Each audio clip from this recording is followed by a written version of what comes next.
স্থানীয় সরকার সংস্কার কমিশনের চেয়ারম্যান অধ্যাপক তোফায়েল আহমেদ সম্প্রতি এক অনুষ্ঠানে বাংলাদেশের স্থানীয় সরকার ব্যবস্থায় বড় ধরনের পরিবর্তনের ইঙ্গিত দিয়েছেন। তিনি দেশের বহু পৌরসভা বিলুপ্ত করার সুপারিশ করতে পারেন। এছাড়াও সরকারি চাকরিজীবীদের স্থানীয় নির্বাচনে প্রার্থী হওয়ার সুযোগ সহ বেশ কিছু গুরুত্বপূর্ণ সংস্কার প্রস্তাবের কথা জানিয়েছেন। বর্তমানে বাংলাদেশে ৩৩০টি পৌরসভা রয়েছে, যার মধ্যে বেশ কয়েকটি আর্থিকভাবে অচল।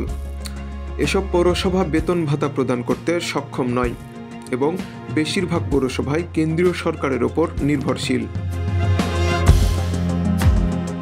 সংস্কার কমিশন জানায়, এসব পৌরসভা বিলুপ্তির পর সেগুলো ইউনিয়ন বা উপজেলায় অন্তর্ভুক্ত করা হতে পারে, তবে এই প্রস্তাব বাস্তবায়ন করতে সঠিকভাবে মূল্যায়ন করা হবে। এছাড়াও বিলুপ্তির ব্যাপারে কোনো হঠকারী সিদ্ধান্ত নেওয়া হবে না। বর্তমানে স্থানীয় নির্বাচনে সরাসরি চেয়ারম্যান বা মেয়র পদে ভোট দেওয়া হয়, কিন্তু কমিশন বেশ কিছু জায়গায় এই পদ্ধতি পরিবর্তনের চিন্তা করছে। নতুন প্রস্তাব অনুযায়ী কাউন্সিলর নির্বাচিত হওয়ার পর তাদের মধ্যে ভোটে নির্বাচিত হবে মেয়র বা চেয়ারম্যান।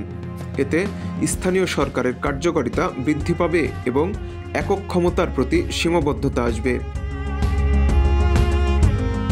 স্থানীয় সরকার সংস্কার কমিশন সুপারিশ করছে, একদিনে দেশের সব স্থানীয় সরকারের প্রতিষ্ঠানগুলোর যেমন ইউনিয়ন, উপজেলা, জেলা, পৌরসভায় নির্বাচন করা যেতে পারে। এটি নির্বাচনী ব্যবস্থাকে সহজ করবে।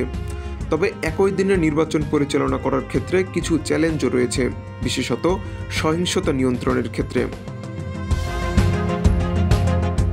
বর্তমানে সরকারি চাকরিজীবীরা নির্বাচনে অংশ নিতে পারেন না, তবে সংস্কার কমিশন এই প্রস্তাবের চিন্তাভাবনা করছে যে সরকারি ও বেসরকারি চাকরিজীবীদের প্রার্থী হওয়ার বাধা তুলে দেওয়া হবে। এর ফলে যোগ্য, শিক্ষিত এবং সৎ কাউন্সিলরদের স্থান পাওয়া সহজ হবে। এছাড়াও স্থানীয় সরকার ব্যবস্থায় দুর্নীতি কমানো সম্ভব হবে।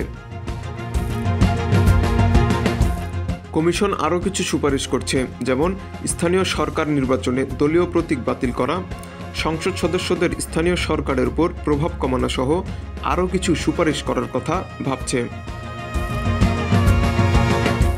এই সংস্কারের মাধ্যমে স্থানীয় সরকারের কার্যকারিতা বৃদ্ধি এবং জনগণের সেবা প্রদান ব্যবস্থার উন্নতি আশা করা যাচ্ছে। 24 ফেব্রুয়ারি চূড়ান্ত প্রতিবেদন অন্তর্বর্তী সরকারের কাছে জমা দেওয়ার কথা রয়েছে।